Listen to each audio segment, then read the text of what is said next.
Welcome students. पिछले lecture में हमने रिक्शा के स्ट्रक्चर के बारे में पढ़ा। आज हम उसके रिप्रोडक्शन के बारे में पढ़ेंगे।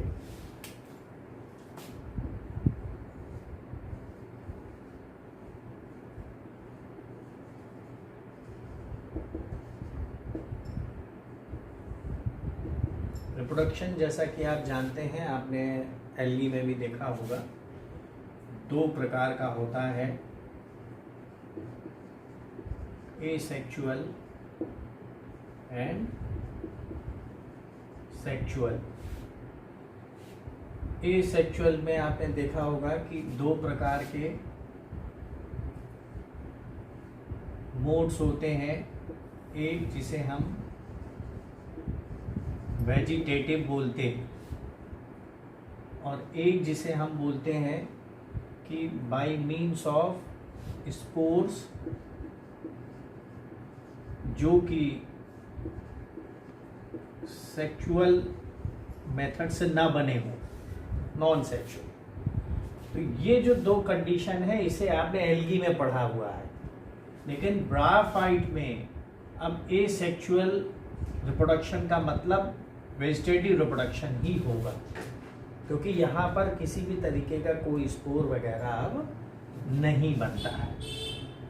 तो एल्गी में आपको एसेक्सुअल स्पोर्स मिल जाएंगे, जैसे जू चलने वाले भी नहीं चलने वाले, जैसे जू स्पोर्स हैं, एकाइनिड्स हैं, हार्मोस्पोर्स हैं, एक्सोस्पोर्स हैं, endospores. There are so many kinds of spores. लेकिन यहाँ पर ब्राफाइट में आपको सिर्फ वेजिटेटिव रिप्रोडक्शन मिलेगा और इस प्रकार के रिप्रोडक्शन में किसी भी स्पोर का कोई निर्माण नहीं होता है।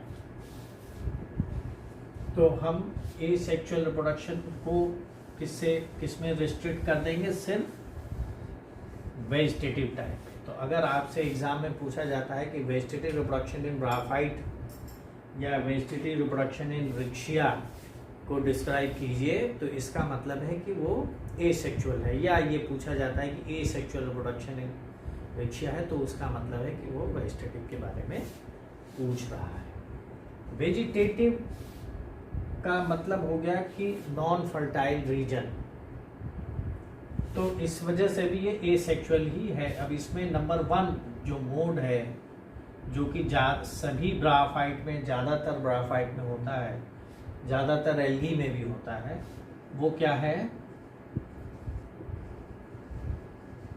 Fragmentation.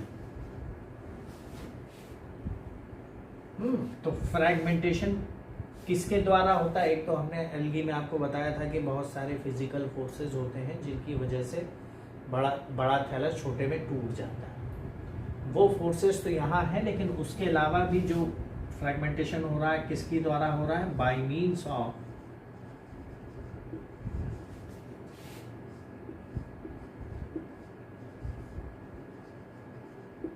Progressive death and decay. यानी फ्रैगमेंटेशन किसकी वजह से हो रहा है? कि डेथ एंड डीके हो रहा है किसका? ऑफ टिश्यू या बॉडी पार्ट। कैसा है? प्रोग्रेसिव है। डेथ एंड डीके हो रहा है, मगर वो कैसा है? जहां हो रहा है उस जगह से वो आगे की तरफ बढ़ रहा है। तो ऐसा कैसे संभव है? ऐसा है कि जैसे मान लीजिए ये लोब है और यहाँ एक डाइकॉट, ये इस प्रकार से एक लोब है, डॉर्सल साइड है और नीचे से ये बहुत सारे रजर्ट्स वगैरह निकले हैं। अब क्या होगा कि जब ये और आगे बढ़ जाएगा, सपोज कीजिए ये और आगे बढ़ रहा है और इसने इस तरीके से, और ये आगे धीरे धीरे ग्रोथ हो गई, तो पीछे से क्या होगा कि यहां से डीके शुरू हो जाएगा। तो ये पोर्शन जब प्रोग्रेसिवली डीके हो रहा है, डेथ हो रही है, उसके बाद डिसइंटीग्रेट होकर के डिके कर जा रहा है। तो जब ये आगे बढ़ते बढ़ते बढ़ते बढ़ते इस जंक्शन तक पहुंचेगा तो ये दोनों जो थैलस, ये जो पार्ट थे, लोब थे, वो इस थैलस के पार्ट थे, अब वो दोनों इंडिपेंडेंट पार्ट हो गए। अब ये वाला हिस्सा ये वाले हिस्से से अलग है, तो ये अपना अब अलग थैलस बनाएगा, ये अपना अलग थैलस बना करके और बड़ा हो जाएगा। तो इस प्रकार फ्रैगमेंट हो गया। ये जो सिंपल वन था अब वो इस तरीके से एक और दो थैलस में टूट गया है। तो ये एक बहुत ही common mode of asexual reproduction है तमाम तरीके के ब्रायोफाइट्स में कि प्रोग्रेसिव डेथ एंड डीके होता है टिश्यूज का, जिसकी वजह से जब भी वो किसी डाइकोटमी के पास पहुंचते हैं तो वहां से जो दो डाइवर्जिंग लोब हैं उन्हें अलग अलग करके इंडिपेंडेंट थैलस के रूप में एस्टैब्लिश कर देते हैं। तो ये एक तरीका है जिसे आपको आपके पढ़ाए जाने वाले जितने ब्रायोफाइट हैं लगभग सब में आपको इसे लिखना है। फिर जो दूसरा मेथड है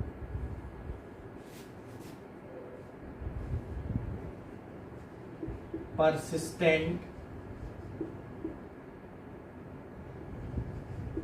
एपाइसिस। एपाइसिस क्या है? ये एपेक्स का प्लूरल है। तो ऐसे वो कहां, जहां प्रोलॉन्ग्ड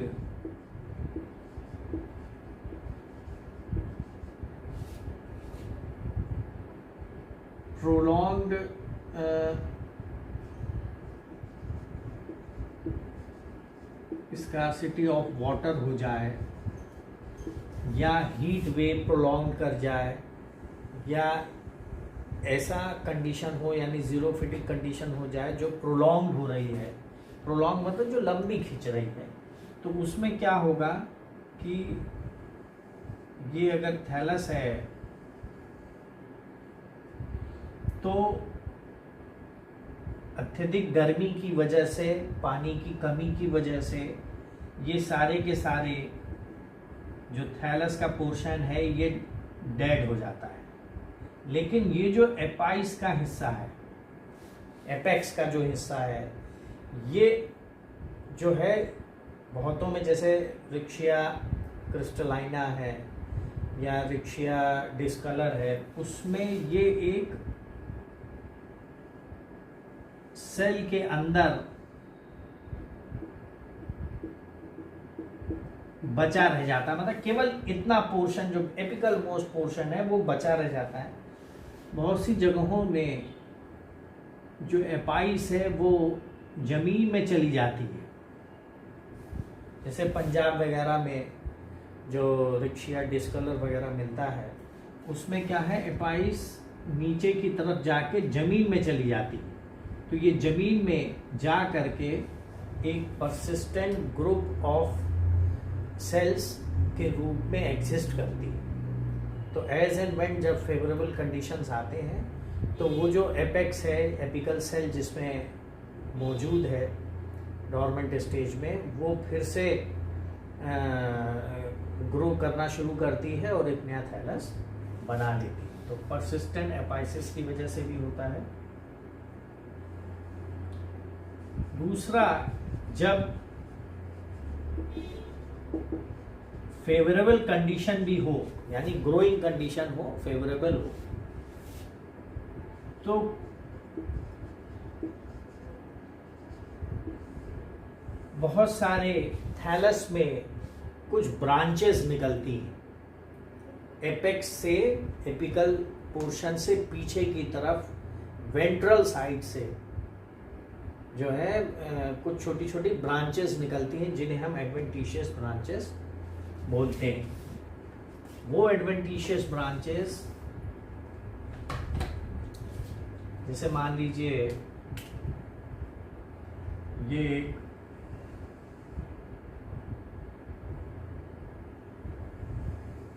वेंट्रल साइड है, उसका वेंट्रल साइड पे बहुत ही मोटी मिडरिब होती है जिसमें से बहुत सारे राइजोइड्स निकले होते हैं। ये वेंट्रल साइड है, वेंट्रल साइड है। और ये क्या है, मिडरिब है। तो क्या होता है कि एपेक्स से पहले यहाँ पर कुछ ब्रांचेस निकलती हैं इसी मिडरिब्स वाले रीजन से। ये जो है ब्रांचेस बाद में इस मेन थैलस से अलग हो जाती है और पानी वगैरह या किसी और पानी के मोशन से ही, मेरी समझिए पानी के मोशन से ये बाहर तैर करके आ जाती हैं और फिर से एक इस्टेब्लिश होकर के एक नया थैलस बना देती है। तो ये एडवेंटिशियस ब्रांचेस तब होता है when season is favourable. Favourable season, persistent apices जो है अनफेवरेबल सीजन है। फ्रैगमेंटेशन जो है एक फेवरेबल और अनफेवरेबल दोनों टाइप का है। यानी यहाँ पर तो एक जो लाइफ स्पान है उसके बाद वो सेल मरना ही है, तो उससे वो पुराने जो ओल्डर पोर्शन है वो डेड हो जाते हैं। अब चौथा जो तरीका है रिप्रोडक्शन का, वो भी अनफेवरेबल सीजन का है। उसमें जब भी पानी की there is a scarcity of water, तो क्या होता है, ट्यूबर्स बनते हैं। तो ट्यूबर्स बन जाते हैं जैसे जैसे मौसम जो है बदल रहा होता है और अनफेवरेबल की तरफ जाता है। तो नीचे की तरफ, ऊपर से डॉर्सल साइड पे नहीं दिखाई देगा, नीचे की तरफ इस तरीके से एक राउंडेड, जिसमें से राइजोइड्स वगैरह निकलते, एक मास बन जाता है। एक राउंडेड मास बन जाता है एपेक्स से ठीक पहले, जो ट्यूबर कहलाता है। तो ये जो ट्यूबर है, ये बाकी सारा जो थैलस है वो सब डिसइंटीग्रेट और डीके हो जाएगा अनफेवरेबल सीजन में, और ये ट्यूबर सॉइल में वैसे ही पड़ा रहेगा। फिर जब पानी आ जाएगा तो फिर से ये ट्यूबर में से जो सेल्स हैं वो एपिकल सेल के रूप में कोई एक सेल ग्रो करके और थैलस को एक मैच्योर थैलस में कन्वर्ट कर देती है। तो ये 4 तरीके हैं, जिसमें कि पहला जो फ्रैगमेंटेशन है वो सारे के सारे थैलस में, ब्राफाइट में करीब करीब सब में मिलता है। एडवेंटिशियस ब्रांचेस भी ज़्यादातर में मिलती हैं। तो ट्यूबर है, कुछ स्पेसिफिक स्पीशीज में ही मिलते हैं, सब में नहीं मिलते हैं। और परसिस्टेंट अपाइसिस भी ट्यूबर का एक मॉडिफाइड फॉर्म है। तो ये जो है ये एसेक्सुअल रिप्रोडक्शन था। अब हम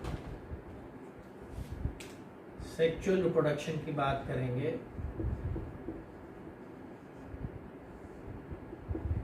सेक्सुअल रिप्रोडक्शन हम जानते हैं कैसा होगा, वो गैमस टाइप का होगा। इसलिए इसमें 2 सेक्स ऑर्गन बनेंगे, एक होगा male antheridium and the female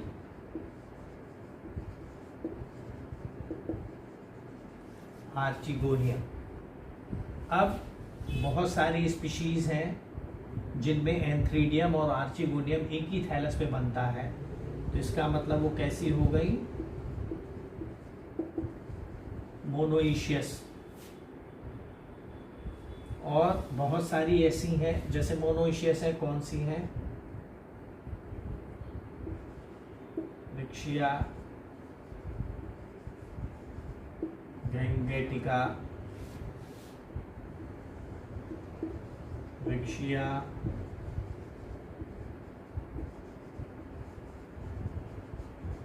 पठानकोटेंसिस, रिक्शिया,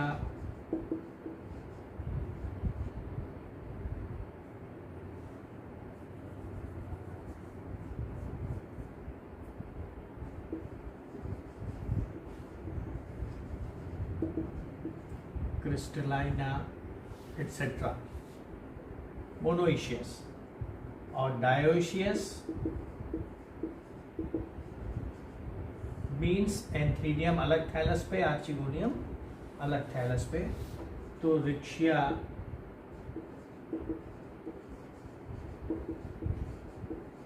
डिस्कॉलर and रिक्शिया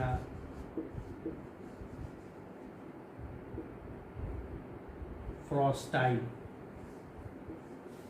ये दो स्पीशीज हैं जो डायोशियस, और भी बहुत सारी हैं मगर ये दो स्पीशीज हमने एग्जाम्पल दिया कि वो डायोशियस होती हैं।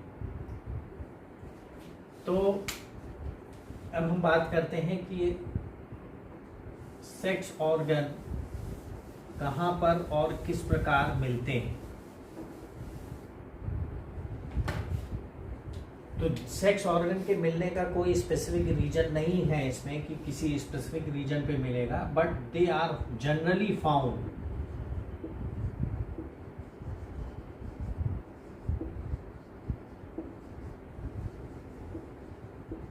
along the median groove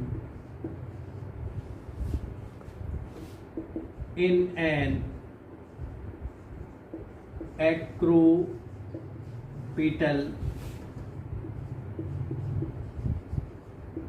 succession। तो क्या होगा कि अगर एक थैलस है उस पर मीडियन ग्रूव है,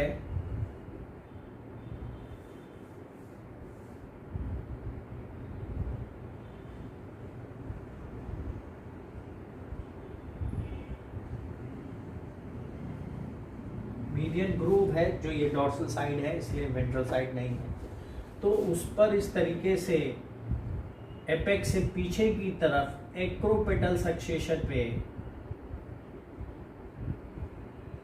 अलग अलग ग्रुप में नहीं, अलग अलग सेक्स ऑर्गन मिलते हैं। यानी अगर मोनोइशियस होगा तो इसमें एंथ्रीडियम भी होगा, आर्चिगोनियम भी होगा। तो एंथ्रीडियम जहां पर मोनोइशियस कंडीशन होती है वहां पर एंथ्रीडियम पहले बनता है। तो इसका मतलब एंथ्रीडियम जब पहले बनेगा तो एंथ्रीडियम तो ओल्डर रीजन में होगा ना, क्योंकि ये पहले ही बन चुका है। तो ये एंथ्रीडिया का पोर्शन है और जो आगे की तरफ है वो क्या है,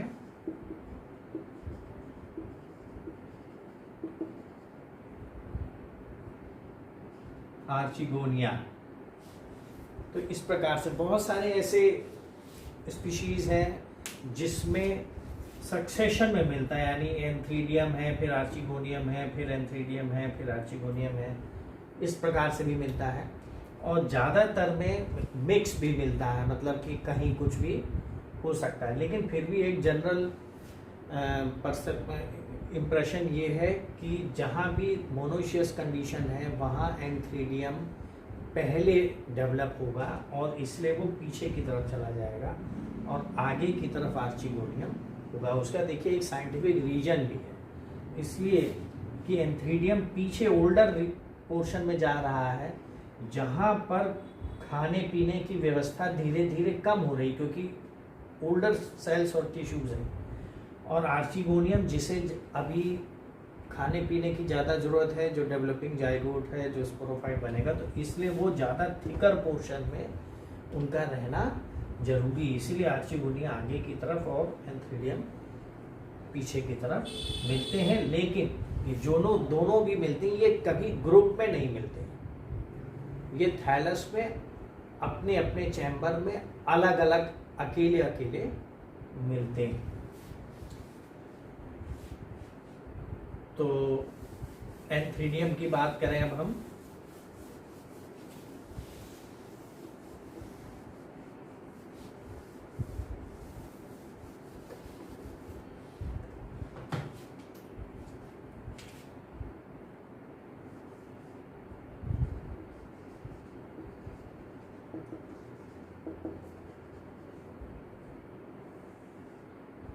एंथ्रीडियम।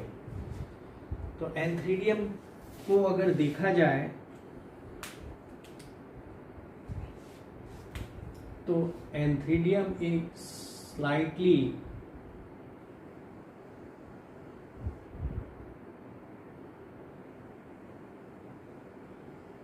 पियर शेप्ड स्ट्रक्चर होता है, जो कि एक बहुत छोटे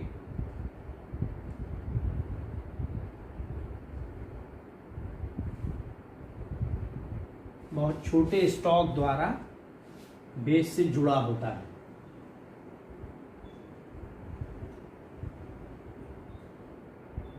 इस एंथ्रीडियम में एक लेयर मोटी जैकेट सेल होती है, मतलब जैकेट होती है, जिसे हम वॉल ऑफ द एंथ्रीडियम बोलते हैं। ये सिर्फ 1 लेयर थिक होती है और इसके अंदर क्यूबिकल सेल्स भरे होते हैं।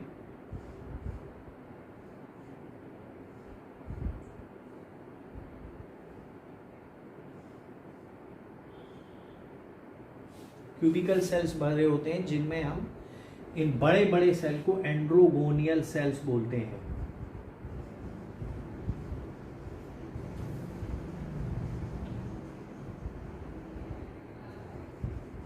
एंड्रोगोनियल सेल, लेकिन एंड्रोगोनियल सेल बाद में डिवाइड एंड रीडिवाइड करके बहुत छोटे छोटे और सेल्स बनाते हैं, जिन्हें हम क्या बोलते हैं, स्पर्मेटोसाइट या एंड्रोसाइट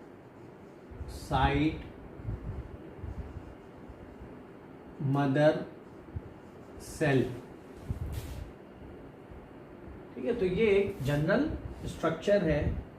ये पोर्शन नीचे बेस पर धंसा रहता है थैलस के, और इस पोर्शन के दोनों तरफ इस प्रकार से जो फोटोसिंथेटिक फिलामेंट है वो इस प्रकार डेवलप होते हैं। ये फोटोसिंथेटिक फिलामेंट आप जानते हैं कि इस प्रकार ऊपर से जाके एक बहुत ही प्रिमिटिव टाइप की एपिडर्मिस बनाते हैं। तो ये क्या होगा, ये इस प्रकार से अगर हम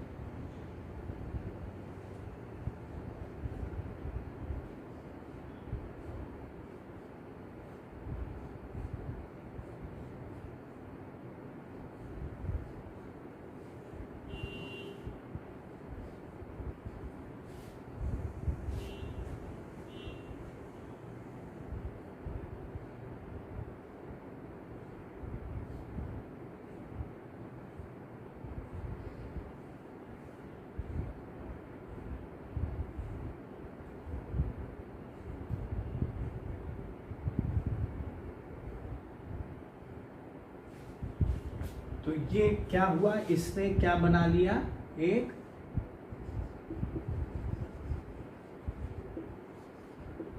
एंथ्रीडियल चैम्बर,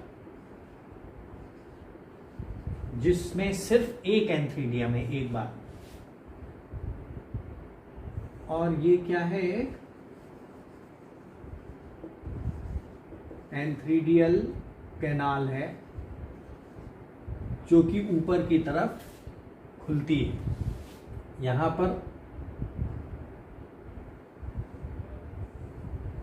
और भी बहुत सारे फिलामेंट्स होते हैं इसके चारों तरफ, और ये थोड़ा सा एक जैसे मान लीजिए ये एपिकल सेल है, तो एपिकल सेल के पीछे ही तो डेवलप होगा। तो जहाँ ये डेवलप होता है वहाँ एक जो थैलस है वो एक इस तरीके से प्रोजेक्टेड फॉर्म में आ जाता है। अगर हम देखें तो एलएस काटेंगे या टीएस काटेंगे तो प्रोजेक्टेड फॉर्म में आ जाता है इस तरीके से। ये सारे के सारे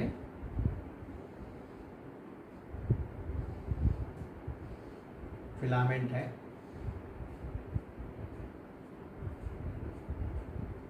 ठीक है, दोनों तरफ ऐसा तो थोड़ा सा प्रोजेक्टेड स्ट्रक्चर बनाता है। अब ये बनते कैसे हैं? जैसा कि मैंने आपको बताया कि मान लीजिए एलएस थैलस का हम एलएस काट दें इस प्रकार से, तो यहाँ क्या होगा, एक एपिकल सेल होगी जो ग्रो करती है। भले यहाँ पर टिप पर है क्योंकि वो डाइकोटमी के बीच का पोर्शन हम दिखा रहे हैं मीडियम वाला, क्योंकि इसको अगर हम और किनारे ले जाएंगे तो ये लोब इस तरीके से हमें दिखाई देगा, इसे लोब।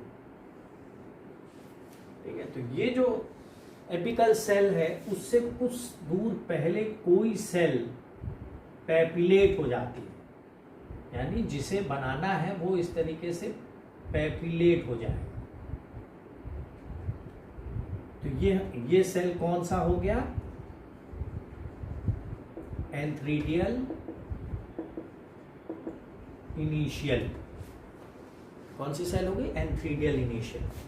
तो ये जो एंथ्रीडियल इनिशियल है इस प्रकार पैपिलेट हो जाती है और दो सेल में डिवाइड हो जाती है, दो सेल में डिवाइड हो जाती है, जिसे हम एक को एपिकल कहते हैं, एक को बेसल कहते हैं। तो एपिकल सेल है और बेसल सेल है। बेसल सेल कोई बाद में फर्दर कोई काम नहीं करती है और ये इस प्रकार से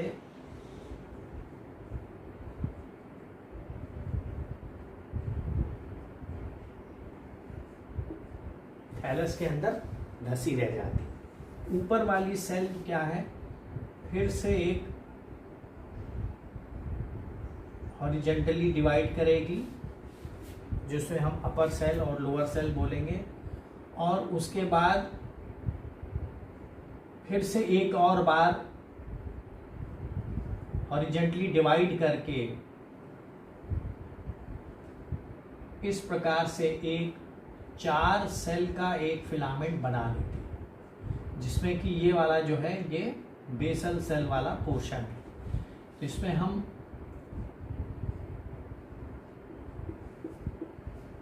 अपर टायर एंड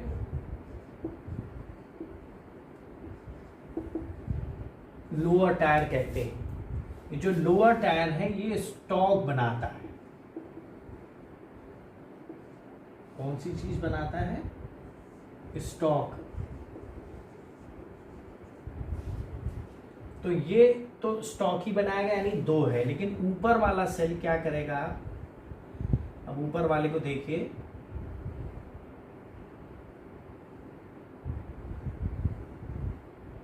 ऊपर वाला सेल एक वर्टिकल डिवीजन से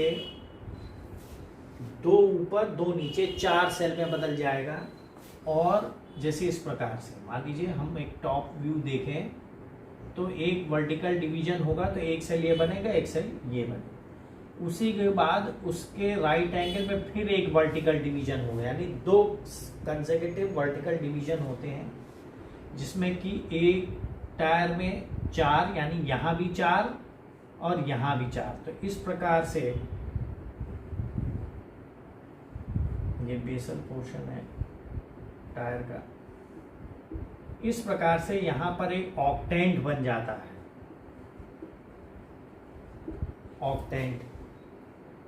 तो ये प्राइमरी एंथ्रीडियल सेल बनते हैं, जिसमें कि इनमें फिर से एक पेरिक्लाइनल डिवीजन होता है। देखिए, पेरिक्लाइनल मतलब पैरेलल टू एक्सिस। इस प्रकार ये 2 लेयर की हो जाती है। बाहर की एक लेयर हो गई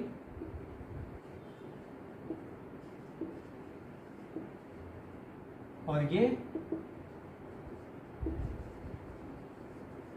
इनर लेयर हो गई, इनर मास। लेयर क्या मतलब इनर मास। तो इसमें क्या होगा कि जब हम इस और डेवलपमेंट होगा तो स्टॉक तो अभी 2 ही सेल का है या हो सकता है वो 4 सेल का बन गया हो। उसके बाद जो ऊपर वाला टायर है उसमें इस प्रकार से 4 के 2 टायर बने हुए हैं। इसमें क्या होगा, एक पेरिक्लाइनल डिवीजन, इसमें भी और इसमें भी। तो बाहर वाली जैकेट लेयर कहलाती है और अंदर वाली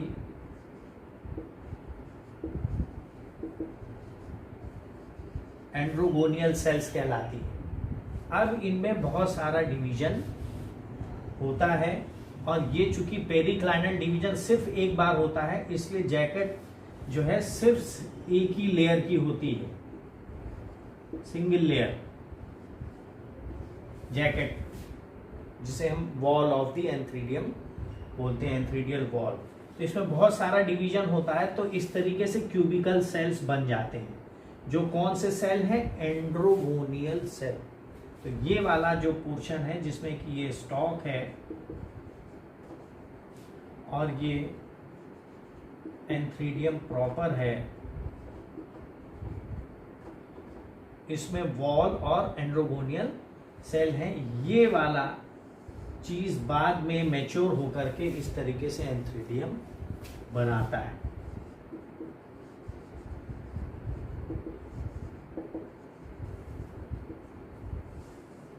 तो एक नियरली मैच्योर एंथ्रीडियम इस तरीके का हमें दिखाई देता है।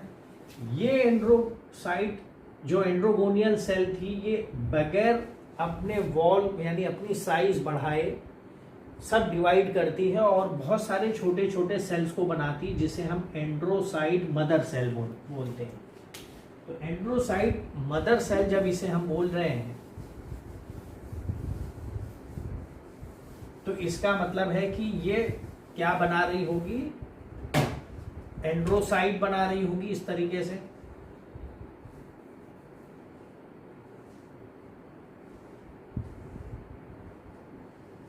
एक एंड्रोसाइट बनाई जिसे हमने एंड्रोसाइट मदर सेल। जब तक कि ये एक सेल है तब तक ये क्या कहला रही है,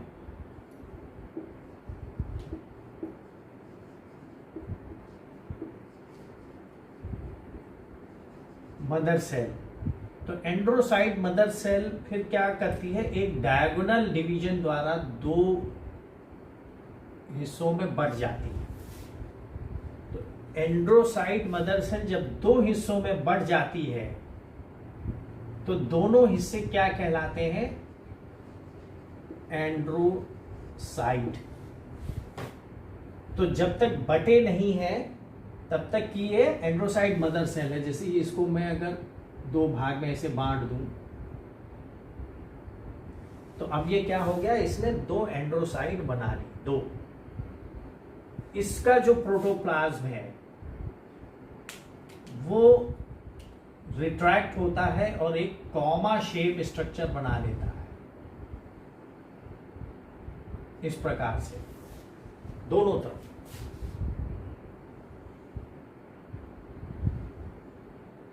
एक कॉमा शेप स्ट्रक्चर बना लेता है जिसमें कि थोड़ा सा प्रोटोप्लास्ट रहता है और बाकी ज़्यादा चीज़ जो है वो ब्लिफेरोप्लास्ट होता है। वो डिटेल यहाँ नहीं बता रहे हैं, बट हम ये बता रहे हैं कि इस तरीके से एक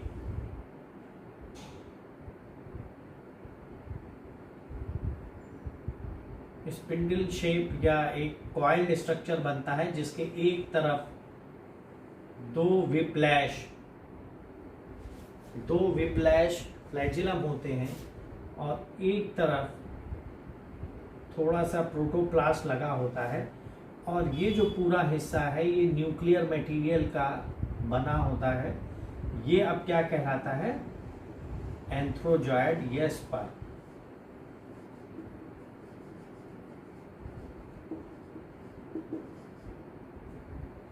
तो एंथ्रोजॉयड कैसा है? बाइफ्लैजिलेट।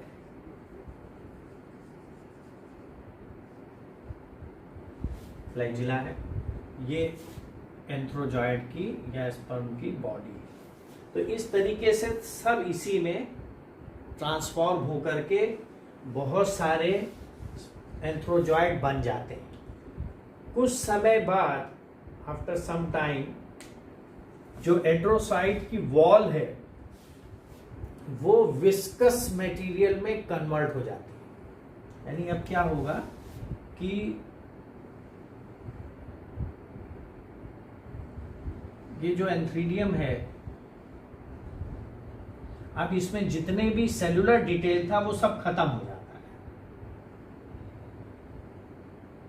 सेलुलर डिटेल सब खत्म हो जाता है और जो स्पर्मेटोजॉइड्स हैं वो सब इसी में एक विस्कस मटेरियल में इकट्ठा हो जाते हैं। फिर क्या होगा? डेहिसेंस कैसे होगा? डेहिसेंस में ये वाली सेल डिसॉल्व हो जाती है जो ठीक ऊपर वाली। लेकिन उससे पहले क्या होता है कि हम ये जानते हैं कि ये अपने एक चैम्बर में रहता है, इसलिए ये चैम्बर की जो फोटोसिंथेटिक फिलामेंट है, लैमेली है, वो इसके चारों तरफ एक चैम्बर जैसी संरचना बनाएगी। उस चैम्बर जैसी संरचना में यहाँ पर एक बहुत पतली सी कैनाल होती है।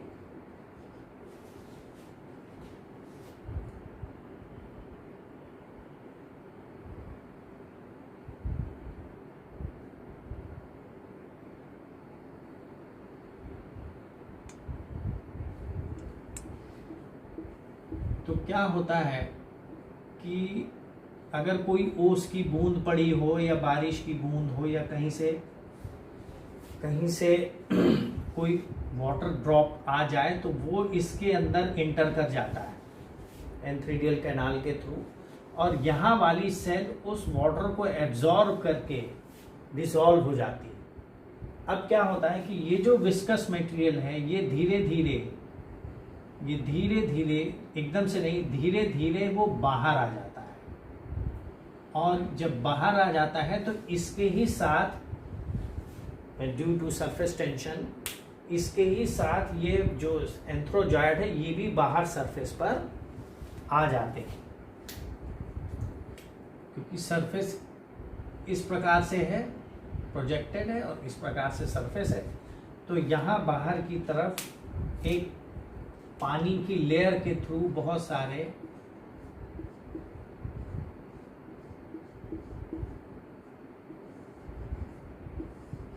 पानी में बहुत सारे ये एंथ्रोजॉयड पूरे सरफेस पर फैल जाते हैं। अगर डायोशियस कंडीशन है यानी मेल थैलस है तो उस पर जो भी ड्रॉप गिरेगी वो जब स्प्लैश आउट करेगी तो उसके साथ ये दूसरे थैलस पे चले जाएंगे, और नहीं तो अगर कोई मूविंग वाटर है तो भी दूसरे थैलस पे चले जाएंगे। और अगर मोनोइशियस थैलस है तो यही ये थैलस के ऊपर मूव करके पानी के द्वारा, फ्लैजिला तो है ही है, मूव करके ये फिर आर्चिगोनियम के पास पहुंच जाते हैं and affected the process of fertilisation. तो ये रहा एंथ्रीडियम की बात। अब हम दूसरा देखते हैं, आर्चिगोनियम।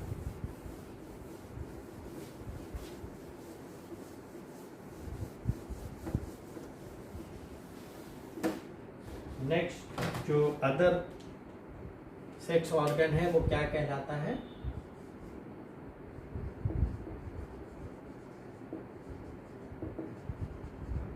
आर्चिगोनियम।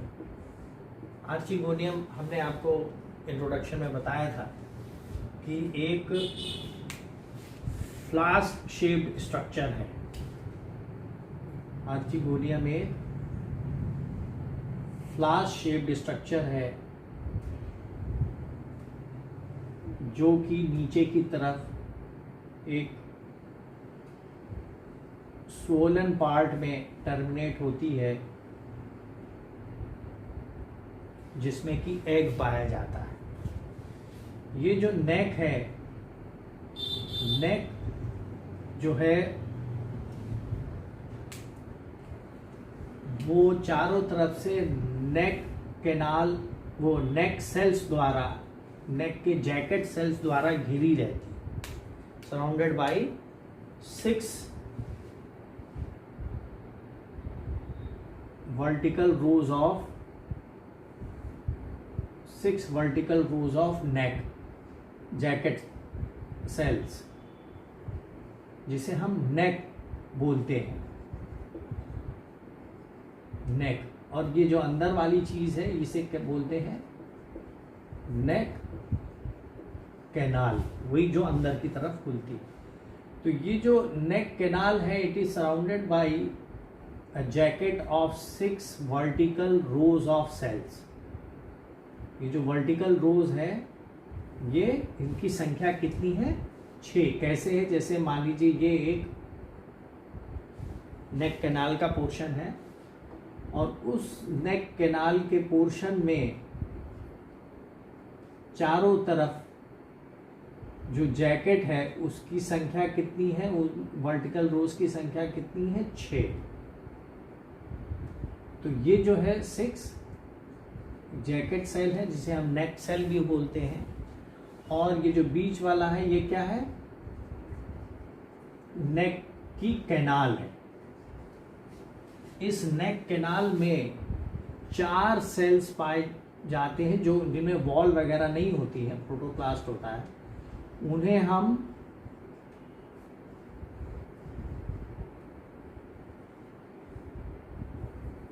नेक कैनाल सेल्स बोलते हैं। ये नेक कैनाल सेल है। ये तो नेक हो गई, जो कि जैकेट है,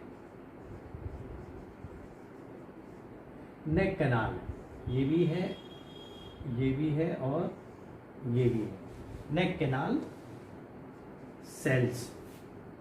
ये नीचे की तरफ जो जैकेट है, वो नीचे की तरफ आ करके स्वोलन पार्ट के चारों तरफ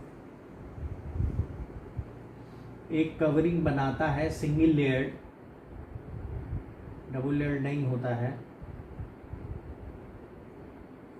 सिंगल लेयर्ड कवरिंग बनाता है, जो इनसिग्निफिकेंटली थैलस में मिल जाता है। यानी यहाँ जो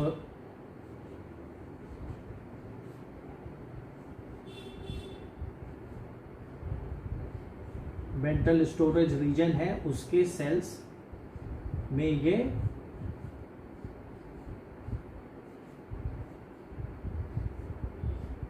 धसे हुए होते हैं। तो इस प्रकार से जो स्टॉक हमने एंथ्रीडियम में देखा था, वो स्टॉक यहाँ पर नहीं दिखाई दे रहा है।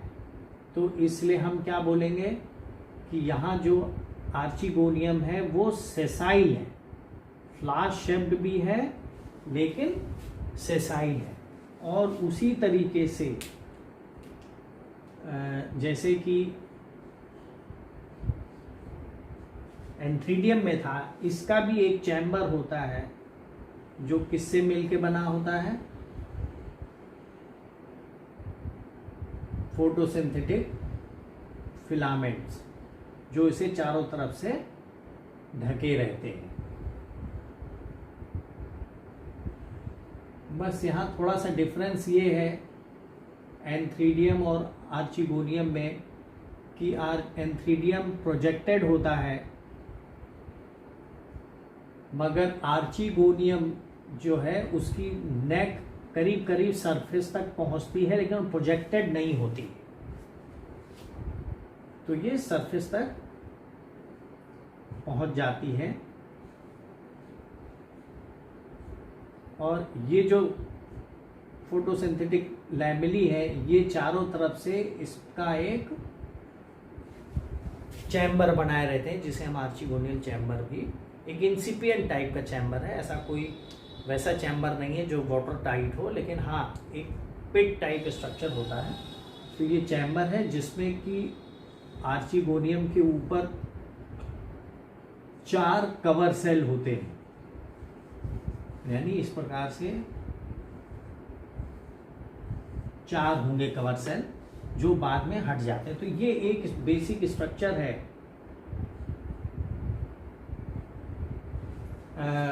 आर्चिगोनियम का, जिसमें एक नेक है और नेक के चारों तरफ जैकेट है, जिसमें जैकेट के सेल्स की संख्या 6। अब ये जो सोलन पोर्शन है इसे हम वेंटर बोलते हैं। वेंटर, ये वाला पोर्शन क्या हो गया? नेक। ये पोर्शन क्या हो गया? वेंटर। इस वेंटर में 2 प्रकार के सेल्स पाए जाते हैं। ऊपर की तरफ एक छोटा सेल होता है जिसे हम बोलते हैं वेंटर कैनाल सेल, VCC, और नीचे की तरफ एक बड़ा सेल होता है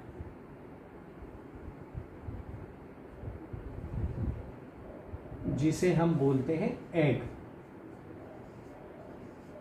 तो इस प्रकार से ये जो स्ट्रक्चर बना है ये एक नियरली मैच्योर आर्चिगोनियम का स्ट्रक्चर है। अब ये डेवलप कैसे होगा? ये भी एपिकल सेल द्वारा ही डेवलप होता है, और इसमें भी जो सेल को बनाना होता है कि आर्चिगोनियम बनेगी, वो थोड़ी सी पैपिलेट हो जाती है और एक एपिकल सेल और एक बेसल सेल में डिवाइड करती है।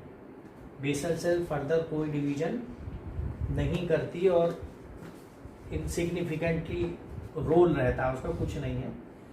ये जो सेल है ऊपर वाली, ये वर्टिकल 3 ऑब्लिक डिवीजन इसमें होता है। ये ध्यान दीजिएगा कि 3 ऑब्लिक डिवीजन होता है।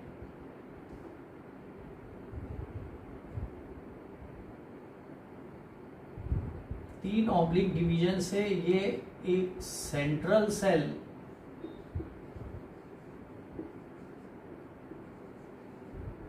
और पेरिफेरल सेल में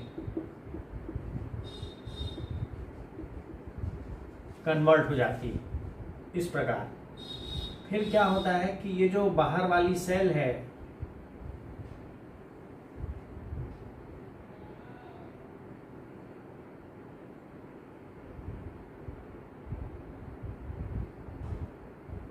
वो बाहर वाली सेल है, फिर से एक वर्टिकल डिवीजन द्वारा, प्रत्येक सेल वर्टिकल डिवीजन द्वारा ये 6 जैकेट सेल में कन्वर्ट हो जाती है।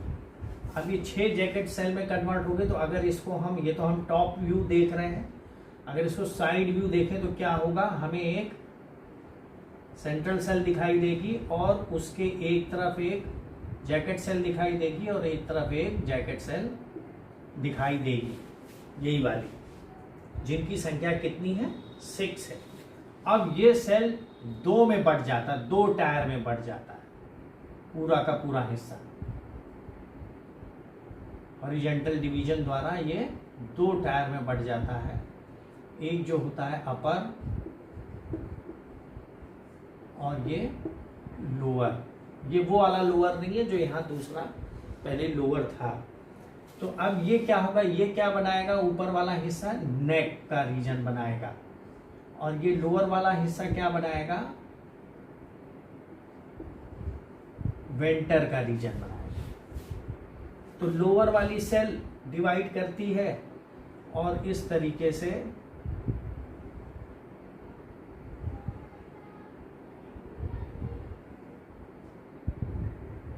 नेक का निर्माण करती है। नीचे वाली सेल भी पेरिक्लाइनल डिवीजन द्वारा, जो कि हो चुका था, उससे एक सेल मोटा वेंटर वॉल बनाती है और बाकी जो सेंट्रल सेल है, अब ये देखिए ये वाली सेल, ये सेंट्रल सेल डिवाइड करके यहां पर 4 सेल बनाएगी, 4 सेल बनाएगी, जिसे हम क्या बोलेंगे, एनसीसी यानी नेक कैनाल सेल। और जो नीचे वाली सेंट्रल सेल है ये 2 बार डिवाइड करने के बजाय सिर्फ 1 बार हॉरिजेंटली डिवाइड करती है, और ये एक वीसीसी वेंटर कैनाल सेल बनाएगी और एक एग बनाएगी। इतना सब जब डेवलपमेंट हो जाता है तो अगल बगल के सेल इसके साथ मिल करके इसे एक चैम्बर नुमा संरचना दे देते हैं। फिर ये वाला जो पोर्शन है ये बड़ा होकर के इस तरीके से आर्चिगोनियम बना लेता है। तो ये नियरली मैच्योर है, अभी मैच्योर नहीं है। जब मैच्योर हो जाएगा तो क्या होगा कि ये जितनी सेल है नेक कैनाल सेल ये सब खत्म हो जाएंगी, डिसॉल्व हो जाएंगी, डीजनरेट कर जाएंगी, जिससे कि जो नेक है उसका पैसेज पूरा जो है ओपन हो जाए, फ्री हो जाए। और जब इस पर जब ये डिसॉल्व हो जाएगी तो ये कवर सेल हट जाती है और ये वाला पोर्शन जो डिसॉल्व हो गया था ये बाहर की तरफ आ जाता है, यानी इस नेक से निकल के बाहर की तरफ फैल जाता है सरफेस पर। और ऐसा माना गया है कि ये जो पोर्शन जो सेलुलर मास है जो डीजनरेटेड है वो जब बाहर आता है तो अपने साथ कुछ केमिकल और मिनरल भी लिए हुए बाहर आता है। उस मिनरल में ज़्यादातर पोटेशियम होता है और कुछ केमिकल्स होते हैं जो स्पर्मेटोजॉइट्स को अपनी तरफ अट्रैक्ट करते हैं। ऐसा रिसर्च में साबित हुआ है। तो अट्रैक्ट करते हैं तो वो बाहर पानी के थ्रू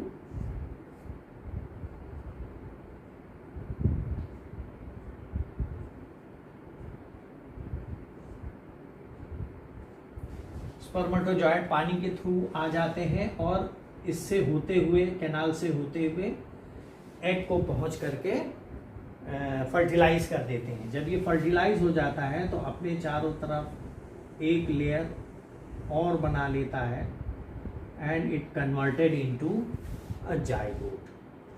तो फर्टिलाइजेशन के लिए देखिए आपने देखा कि मूवमेंट के लिए चूंकि फ्लैजिला है स्पर्मेटोजॉइट में तो एक्सटर्नल वाटर की जरूरत है और वही एक्सटर्नल वाटर इस फ्लास्क रूपी आर्चिगोनियम के नेक से होता हुआ एग तक स्पर्मेटोजॉइट्स को पहुंचाता है।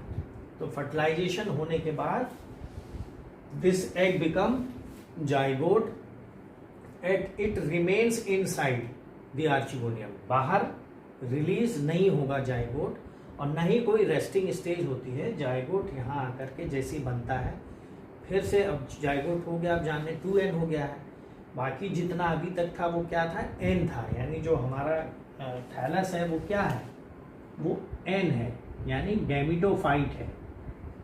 गैमिटोफाइट है इसलिए इस पर सेक्स ऑर्गन बन रहे हैं। लेकिन अब ये क्या हो गया, ये हो गया स्पोरोफाइट। तो स्पोरोफाइट की शुरुआत किससे होती है, जाइगोट से, और गैमिटोफाइट की शुरुआत किससे होती है, स्पोर से। जैसे कि मैंने आपको बताया था कि spore is the first cell of gametophyte. तो यहाँ स्पोरोफाइट जो है वो गैमिटोफाइट से छोटा है और गैमिटोफाइट पर डिपेंडेंट है। तो अब हम बात करेंगे स्पोरोफाइट की।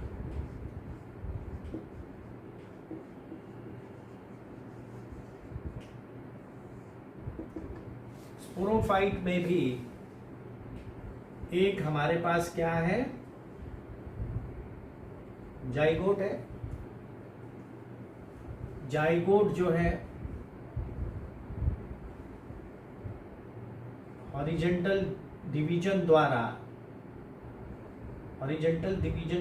2 सेल में बढ़ जाता है, एक लोअर और एक अपर।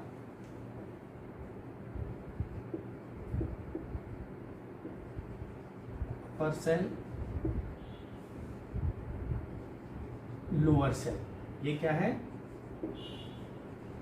जाइगोट है, जिसमें कोई भी रेस्टिंग स्टेज नहीं होती, यानी जाइगोट बनता है उसके बाद फिर से वो डिवाइड करना शुरू कर देता है। तो एक अपर सेल और एक लोअर सेल में डिवाइड हो जाता है।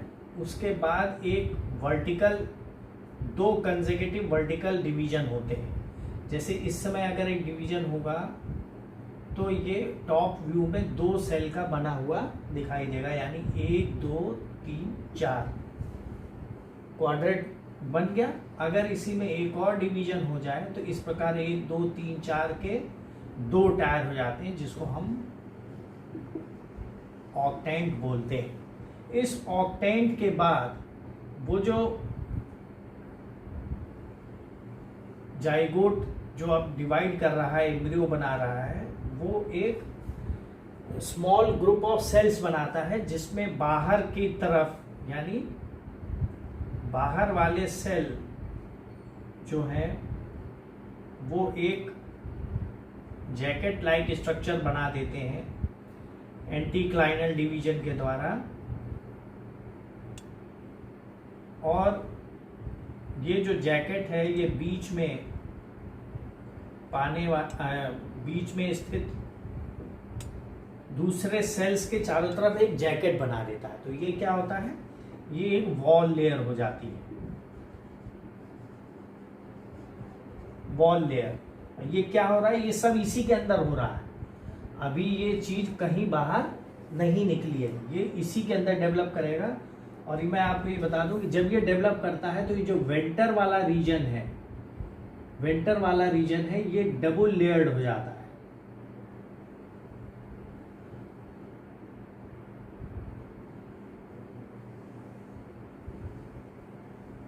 डबल लेयर्ड हो जाता है, और इस डबल लेयर्ड स्ट्रक्चर को हम क्या बोलते हैं?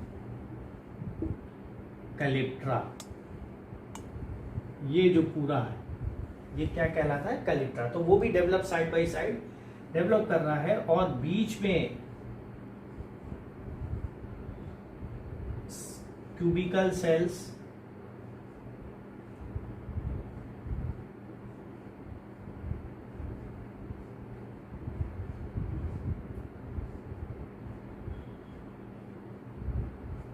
क्यूबिकल सेल्स इसके आ जाते हैं। ये जो क्यूबिकल सेल है ये सारे फर्टाइल होते हैं, इसलिए इन्हें क्या कहा जाता है? आपको ब्राफाइट में अक्सर ये मिलेगा आर्केस्पोरियम। जब ये वॉल लेयर बन जाती, यानी पहले तो ग्रुप ऑफ सेल्स थी, जब ये वॉल डिफरेंशिएट हो जाता है, ये मास ऑफ सेल एक बाहर स्ट्राइल में और ये फर्टाइल में पोर्शन में। तो जब इस फर्टाइल स्ट्राइल पोर्शन में डेवलप हो जाता है तो इनको अब हम टेक्निकल भाषा में क्या बोलते हैं? Part of the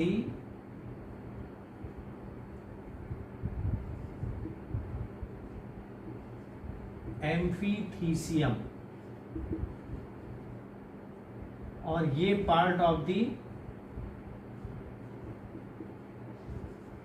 endothecium. तो एम्फीथीसियम और एंडोथीसियम। तो एंडोथीसियम बेसिकली क्या बनाता है? एंडोथीसियम का पार्ट ही स्पोर बनाता है, और एम्फीथीसियम का पार्ट क्या ज्यादातर बनाता है? Wall layer. तो ये आगे आने वाले जितने भी और ब्राफाइट पढ़ेंगे एक्सेप्ट एंथोसिरोटेल्स, बाकी सब में आपको जब स्पोरोजीनस टिश्यू जिसे हम आर्केस्पोरियम बोल रहे हैं वो हमेशा एंडोथीसियम से बनेगा, और जो वॉल होगी वो हमेशा एम्फीथीसियम से बनेगी। तो एक लेयर की वॉल बन जाती है, और इस लेयर की वॉल के चारों तरफ जो वेंटर की वॉल है और प्लस उसके चारों तरफ एक और वॉल डेवलप हो जाती है, जिससे कंबाइंड को हम क्या बोलते हैं? कैलिप्ट्रा। तो ये धीरे धीरे धीरे धीरे ये वाली सेल्स संख्या में बढ़ जाती है, और बढ़ने के बाद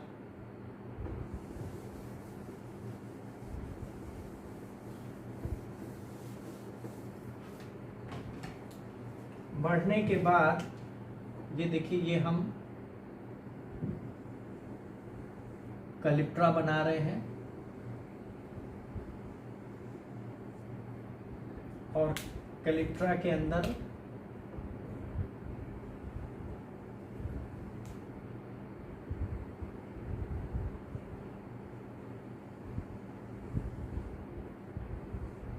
ये स्पोरोफाइट की वॉल है। अब देखिए, आप देखेंगे लोअर सेल भी यही बनाया है, जबकि आगे और मार्केंशिया है, एंथोसरॉस है और दूसरे हैं, उसमें आप ये देखेंगे कि जो स्पोरोफाइट है वो किसका बना हुआ है, कैप्सूल, सीटा एंड फुट। तो यहाँ जो स्पोर, जो the portion of sporophyte which contains the spore, वो ज़्यादातर कैप्सूल कहलाता है। तो यहाँ क्या है, सिर्फ एक वॉल है जो कि डीजनरेट कर रही है, वॉल है जो डीजनरेट कर रही है और इसके अंदर स्पोर मदर सेल्स बन गई है। ये क्या है, स्पोर मदर सेल्स हैं, बहुत सारी भरी हुई है। ये स्पोर मदर सेल, कुछ स्पोर मदर सेल डीजनरेट मतलब स्पोर नहीं बनाती हैं, लेकिन वो कुछ दूसरे टाइप के सेल्स बना देती हैं जिनका काम स्पोर बनाना नहीं है, कुछ ही, ज्यादा नहीं, जिन्हें हम नर्स सेल्स बोलते हैं। ये क्या होती है, ये खाना देने वाली सेल होती हैं, लेकिन सब में नहीं होती है, न्यूट्रिटिव है। तो कुछ स्पीशीज में ऐसी नर्स सेल होती है, नहीं तो सिर्फ ये जो स्पोर मदर सेल है ये इस प्रकार मियोसिस के द्वारा एक स्पोर टीट्राड बनाती।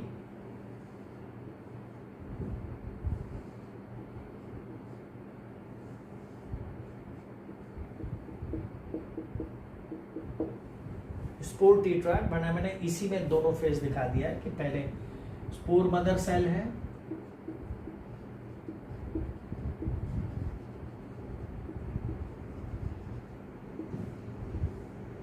और फिर स्पोर टीट्राड है, स्पोर टीट्राड है। फिर जब टीट्राड स्पोर अलग अलग हो जाता है तो ये इस तरीके से पिरामिडल शेप स्पोर्स बनते हैं,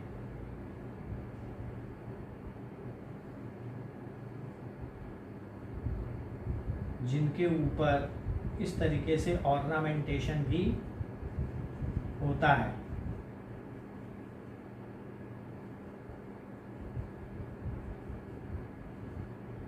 तो ये क्या बन गए, स्पोर। तो एक स्पोर कैसा है, इस तरीके से पिरामिडल टाइप का है, जिसके अगर हम सरफेस व्यू देखें तो उसके ऊपर एक ट्राइलीट मार्क होगा। ये ट्राइलीट मार्क चूंकि स्पोर टीट्राइड में वो लगे हुए हैं तो उसकी डायरेक्शन को बताता है कि कौन सा हिस्सा स्पोर में, टीट्राइड में अंदर की तरफ था, उस पर ये ट्राइलीट मार्क है। ये स्पोर में दो लेयर होती है, एक्सीन एंड एंटीन।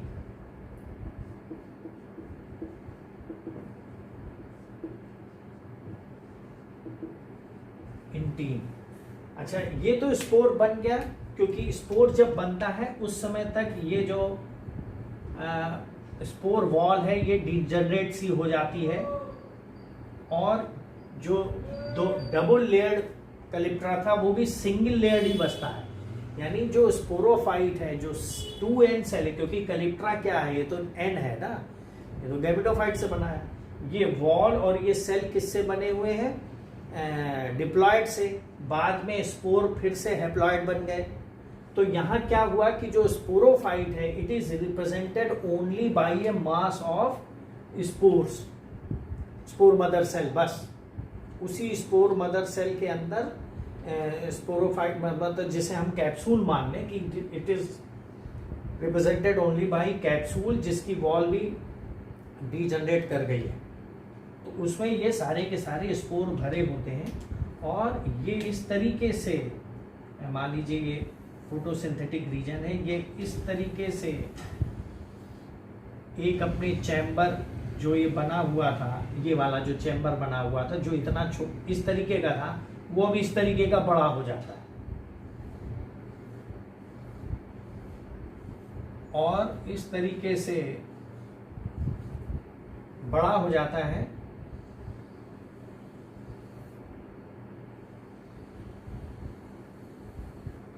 और पूरे थैलस में एग्जिस्ट करता है। फिर बाद में जब थैलस डीके हो जाता है या यहाँ से पोर्शन हट जाता है, ये सारा कैलिप्ट्रा भी डीजनरेट कर जाएगा, तब स्पोर इसके बाहर आ जाते हैं और इसी ट्राइलीट मार्ग से एक जर्म ट्यूब निकलती है।